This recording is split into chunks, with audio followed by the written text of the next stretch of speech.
माशाल्लाह जी फाइनली ये देखिए कितना ज़बरदस्त मछली माशाल्लाह बन के तैयार हो गई है। माशाल्लाह ये देखिए कितनी ज़बरदस्त इसकी ग्रेवी बनी है और कितना ज़बरदस्त इसका सालन बना है। वाइट माशेर मछली का सालन माशाल्लाह बन के तैयार हो गया, बहुत ही आला माशाल्लाह। ये देखें बिस्मिल्लाहिर्रहमानिर्रहीम, अस्सलाम वालेकुम नाज़रीन, मैं इफ्तिखार खान आपकी खिदमत में हाजिर हूँ। मछली का सालन मज़ेदार सा कैसे बनाया जाता है, बहुत ही आसान रेसिपी आपके साथ शेयर करेंगे। बहुत ही कमाल की ये बनती है माशाल्लाह। मैं खुद शिकार पे गया था, वहाँ से हम मछली पकड़ के लाए थे। ये देखिए सफ़ेद माशेर मछली इसको कहते हैं। इसका सालन बहुत बेहतरीन बनता है। ये सही असल पे वो देसी मच्छी है, ये बहुत कम इसकी नस्ल है, तो इसका सालन बहुत बेहतरीन बनता है। बहुत ही आसान तरीके से हम इसका सालन बनाएंगे और माशाल्लाह बहुत ही ज़बरदस्त बनता है। तो ये देखिए इस तरह की ये मैंने हंडी ले ली है। एक पाव के करीब जो है प्याज है, ये इनको मैंने ब्लेंड कर लिया पानी डाल के। ये देखिए इस हंडी के अंदर ये शामिल कर देंगे। बस ये देखिए 300 ग्राम टमाटर है, ये देखिए इसको मैंने अच्छी तरह धो लिया, ये हंडी के अंदर शामिल कर देंगे। ये साबुत देखिए मेरे पास कुछ खड़े गर्म मसाले हैं। ये 2 अदद काली इलायची है, 1 टीस्पून जो है ये देखें साबुत जीरा है, कुछ काली मिर्चें हैं, ये 2 लौंग है, ये इसके अंदर शामिल कर देंगे। ये 1/2 टीस्पून ये देखें नमक का है, इसके अंदर शामिल कर देंगे। 1/2 टीस्पून ये देखें दड़ा मिर्च शामिल कर देंगे। ये थोड़ी लाल मिर्च पाउडर शामिल कर देंगे। सब मसाले हम इसके अंदर ऐड करेंगे, बहुत ज़्यादा हमने मसालों को इस्तेमाल नहीं करना है। तो ये देखें 1/2 कप जो है यहाँ पे पानी का मजीद इस पर और ऐड कर देंगे ताकि टमाटर अच्छी तरह गल जाए। और ये देखें आज जो टिक्की है मेरे पास ये चिकन क्यूब की है, ये मसाले में बहुत ज़बरदस्त टेस्ट लेके आएगी, ये भी शामिल कर देंगे। ये 1 चम्मच जो है लहसुन अदरक का पेस्ट है, साथ ये भी शामिल कर देंगे। अब ये देखिए मैंने आग जलाई हुई है, इसको हंडी को आग के ऊपर चढ़ा लेंगे। तो माशाल्लाह जो हंडी के अंदर जो चीज़ बनाते हैं उसका टेस्ट भी अपना होता है माशाल्लाह, बहुत लज़्ज़त होती है। सही बेहतरीन असल तरीकाकार जो है हंडी के बर्तन में हम जो सालन बनाते हैं माशाल्लाह उसका बहुत अच्छा टेस्ट होता है। तो ये आग के ऊपर चढ़ा लिए, तो ये सारी चीज़ों को माशाल्लाह मिक्स कर लेंगे। ऊपर से ढक्कन से इसको कवर कर देंगे। जब इसका पानी ड्राई होएगा फिर हम इस पे ऑयल डाल के इसको भून के मसाला प्यारा सा बना के फिर हम ये जो मछली को इसके अंदर ऐड करेंगे। अभी 15-20 मिनट इसको लगेंगे। तो माशाल्लाह ये देखिए जी पानी बीच में ड्राई हो चुका है। अब ये जो टमाटरों का छिलका है ये देखिए ऐसे इसको बीच में से रिमूव कर लेंगे। हम सारा छिलका बीच में से रिमूव कर लेंगे, बहुत आसानी के साथ ये उतर जाता है ऐसे। ये देखें टमाटरों का छिलका माशाल्लाह हमने रिमूव कर लिया। अब टमाटरों को ऊपर से ऐसे क्रश कर लेंगे सारे टमाटरों को।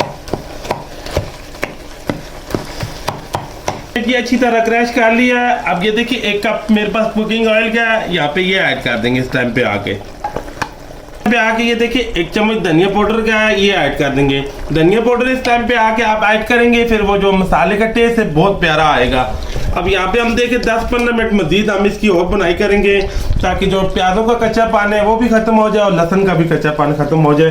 अब 15-20 मिनट हम यहाँ पे इसकी अच्छी तरह बनाई करेंगे, फिर इसके अंदर हम मछली को ऐड करेंगे। माशाल्लाह जी फाइनली ये देखिए मसाला कितना ज़बरदस्त बन चुका है। ये देखिए कितना मलाई टाइप ये मसाला बन चुका है। हमें ये इस मछली के लिए मसाला ऐसा ही चाहिए। ये देखें तो ये आप हमारे पास जो फिश है इसको मैंने अच्छी तरह धो लिया था। अब ये एक पीस उठा के अब इसके अंदर डाल देंगे। यहाँ पे ये देखें थोड़ी कटी अदरक साथ ये भी शामिल कर देंगे, सब्ज़ मिर्च के साथ ये शामिल कर देंगे। 2-3 मिनट इसकी हम बुनाई करेंगे, फिर इसके अंदर हम थोड़ा पानी डालेंगे। बहुत ज़्यादा हमने इसको भूनना नहीं, बस 2-3 मिनट इसको हल्का सा हमने भूनना है। आग नीचे से हमने कम रखनी है।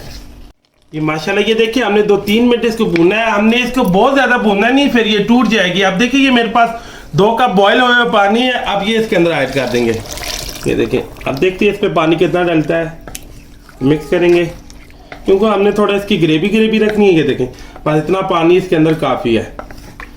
बहुत ज़्यादा पतला शोरबा भी हमने इसका नहीं रखना, बस गाढ़ा गाढ़ा सा हमने इसका शोरबा रखना है माशाल्लाह। ये देखें अब इसको उबाल आएगा तो हमने इसकी टाइमिंग रखनी है 10 मिनट। 10 मिनट के बाद हम फिर इसको नीचे उतार लेंगे। बहुत ज़्यादा हमने इसको पकाना नहीं रही तो फिर ये टूट जाती है। 10 मिनट अब इसको हमने बॉयल आएगा हल्की आंच पे रखना है। ये ऊपर से कवर कर देंगे 10 मिनट। माशाल्लाह ये देखिए जी 10 मिनट हमने इसको कवर किया। माशाल्लाह मछली सही अंदर से अच्छी तरह पक की है। तो यहाँ पे ये देखिए सबसे पहले हम यहाँ पे ये देखिए ये एक पीस उठा के ये देखिए चिमटे की मदद से हम निकाल लेंगे। ये देखिए ताकि मछली टूटे ना, क्योंकि शोरा थोड़ा पतला है, हम शोरे को मज़ीद थोड़ा और गाढ़ा करेंगे। ये देखें ये एक पीस उठा के हम एहतियात से ताकि मछली जो है वो टूटे ना। माशाल्लाह ये जो मछली है ये अंदर से अच्छी तरह पक चुकी है। अब एक पीस उठा के हम सारा इधर डिश के ऊपर रख देंगे, फिर हम ऊपर से शोरबा डाल देंगे। ये देखिए मछली के पीस हमने माशाल्लाह ये देखिए ये सही सलामत हमने ये डिश के अंदर निकाल लिए। ये देखिए थोड़ा शोरबे को हम गाढ़ा कर लें, तो ये देखिए आधा टीस्पून जो है गरम मसाला पाउडर है ये इस पर ऐड कर देंगे। शोरबे को थोड़ा हल्का सा हम गाढ़ा करेंगे, फिर ये इस मछली के ऊपर डाल देंगे हम। और अभी ये देखिए बहुत ज़बरदस्त ये गाढ़ा हो चुका है। अब जो ये वाला शोरबा है ये सारा आप इस मछली के ऊपर अप्लाई कर लेंगे। बिस्मिल्लाह रहमान, माशाल्लाह ये देखें फाइनली ये कितना ज़बरदस्त ये मछली का सालन माशाल्लाह बन के तैयार होगा। ये देखें अब सारा ये वाला सालन जो है हम ये सारा हम ऐसे मछली के ऊपर ऐसे अप्लाई कर देंगे। ये देखें माशाल्लाह ये देखें ग्रेवी कितनी ज़बरदस्त इसकी बनी है। ये देखें थोड़ा सा अदरक से ऊपर से गार्निश करेंगे। ये देखिए थोड़ी अदरक शामिल करेंगे ऊपर, ये सब्ज़ मिर्च थोड़ी ये शामिल करेंगे, थोड़ा सा सब्ज़ धनिया ऊपर शामिल करेंगे। कितना ज़बरदस्त कितना कमाल का ये मछली का सालन माशाल्लाह बन के तैयार हो गया है। वीडियो अच्छी लगी हो, रेसिपी अच्छी लगी हो, मेरे चैनल को लाइक और सब्सक्राइब और शेयर कर देना। दुआ में याद रखना। मुझे मेरी टीम को इजाज़त दें। अल्लाह हाफ़िज़।